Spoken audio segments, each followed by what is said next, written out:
So, punk rock, a British anti-establishment movement from the late 70s, right?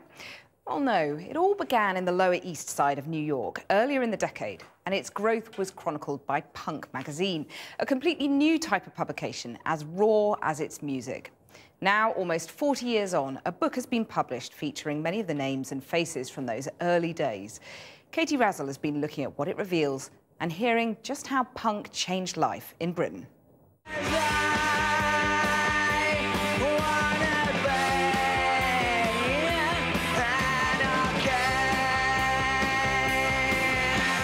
I accidentally saw the Sex Pistols at a nightclub in Birmingham, and it changed my life forever.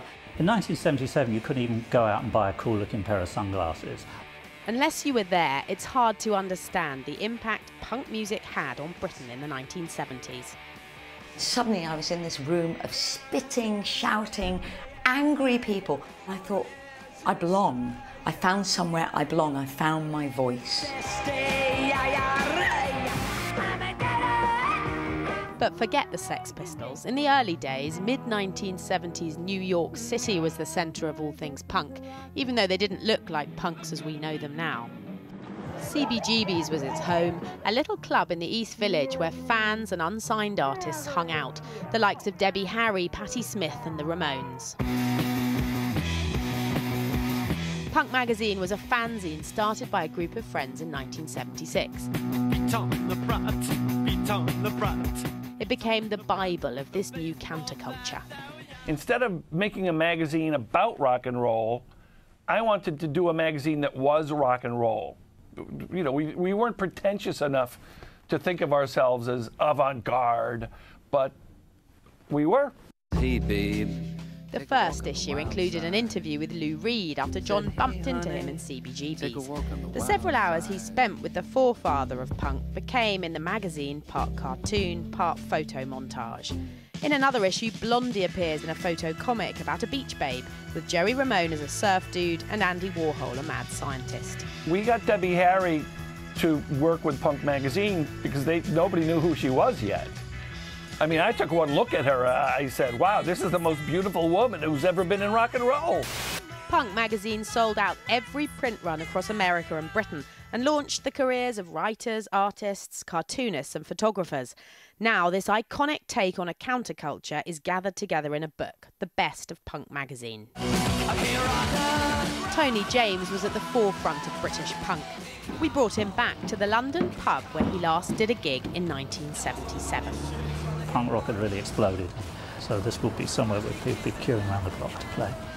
See, I'd read these as a fan. Tony religiously got hold of Punk magazine from a specialist record shop. American punk music had hit the British scene by storm, but even then there were downsides to this new attitude, as the band, fronted by Billy Idol, discovered. He would come off covered in spit, and everyone went, I spat right in your face, brilliant. And you go, no. This is crazy, you know, and that's one of the horrible, ludicrous things that came out of punk rock.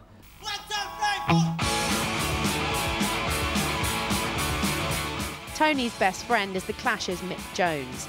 Though they didn't stop to think about it at the time, these musicians were part of a cultural youth revolution. Here in Britain, punk was more political, more anti-establishment. The image people have as a kind of anarchic, shouty music, it was much, much more than that. That it was fashion, it was cultural, it was film, it was people going out and doing things for themselves, starting their own record companies, and actually realising that you didn't have to be controlled by the establishment. This man epitomises that DIY ethic. Mark Perry set up the British equivalent to Punk magazine after a conversation in a record shop. And jokingly, the guy said to me, why don't you go and start your own magazine? So I said, yeah, I'm gonna, like, you know, so like, you know, 19-year-old me was all full of bravado. And I literally went home, I dug out, I had this old children's typewriter and a few felt tip pens, and I actually made the first issue of Sniffing Glue magazine. The total antithesis to Punk magazine, Sniffing Glue is primitive, homemade and misspelled. It echoed the loud, fast music that was its subject and included the first interview with The Clash. The fanzine looked like this because it was the only way Mark knew how to make it look, but punk typography has never disappeared. if you want to put across something in graphic design that looks a bit edgy and that, you know, you have all wonky lettering in that and scrawled lettering. I mean, you know, and people go to college to learn that stuff now, you know what I mean? Design is totally influenced by punk now. It's almost become a British brand, isn't it, punk? The Sex Pistols' lettering on their albums set the tone, but it's not just graphic design that's influenced by punk. This spring, the Metropolitan Museum in New York has an exhibition about punk's influence on fashion. Chaos de couture, when you look at the images, is pretty self-explanatory. For Toya, whose life was so changed by seeing the Sex Pistols, punk did something even more profound. For me, the legacy of punk, what I see today, is very much the freedom women have today that they didn't have 35 years ago. Punk allowed a woman to be aggressive. It allowed a woman to physically stand up for herself. And up until that point, that was socially totally unacceptable. Punk, be it British or American, was most of all about attitude. Here they put two fingers up at the establishment. In America, it was more existential, against the world itself. Some of those early punks say we need more of that today. We need an attitude that says, I don't want to be part of the establishment. I don't want to be famous. I want to do something new and great. I want to be terrified by my children. I want them to come out with something and me to go, oh my God, and feel really threatened by it, because then you're going to get great change. It was Punk magazine and those musicians in that small New York club that inspired such a change in Britain. Could the same feeling or energy cross the Atlantic again? Katie Razzall. Well, joining us now from Los Angeles, the writer and performer Henry Rollins, a hugely influential voice in punk, former lead singer of the American punk band Black Flag. And I saw you nodding away as Mark Perry was talking about Sniffing Glue magazine. How did punk change you, Henry Rollins? Well, many years ago when I was in high school, I went to a very restrictive all-boys prep school. A lot of rules and regulations. And rock and roll in those days was not all that rebellious, in that there was a sexualized energy to Led Zeppelin or Ted Nugent, and, you know, the records around at my time, but there's nothing really starkly angry. And then I heard the Clash from the Sex Pistols and the alienation of the Ramones, and I realized I had a soundtrack, that my anger had a backbeat. And so it was hugely transformational for me.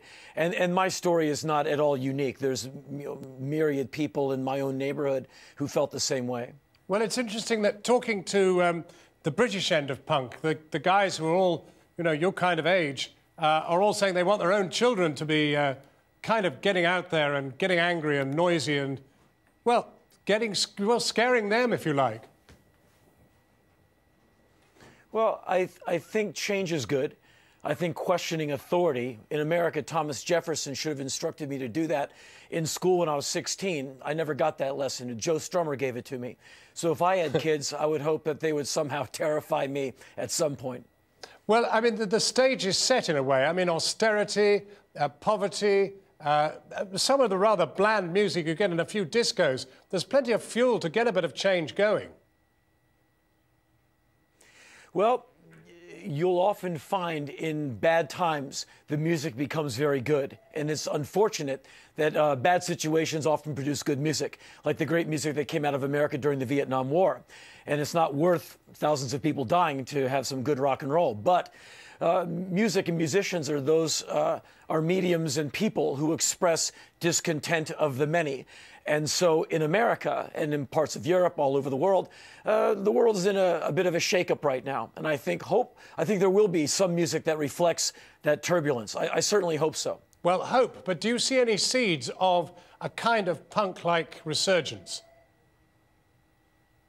Well, I wouldn't necessarily look for a resurgence as much as I would look for innovation in music, where you still find the same anger and the same passion that you may have felt as a 16-year-old, but it doesn't necessarily have to be 4 chords and guitars and drums necessarily. As long as the emotion is somehow connected to sound, we're good to go. And so a resurgence, yeah, I don't necessarily need rinse and repeat. I just want someone to take the mantle and move forward. If it sounds different, all the better. Henry Rollins, all the way from Los Angeles, thank you very much indeed for joining us. Well, thank you. And Well, we've all got an inner punk. Not sure I'd suit a Mohican, though, but I have always found safety pins extremely useful. What's your punk story? Send us pictures or tweet me on @KathyNewman. iconic. We're back tomorrow at 7. Until then, from Kathy and from me, that's Channel 4 News. Good evening.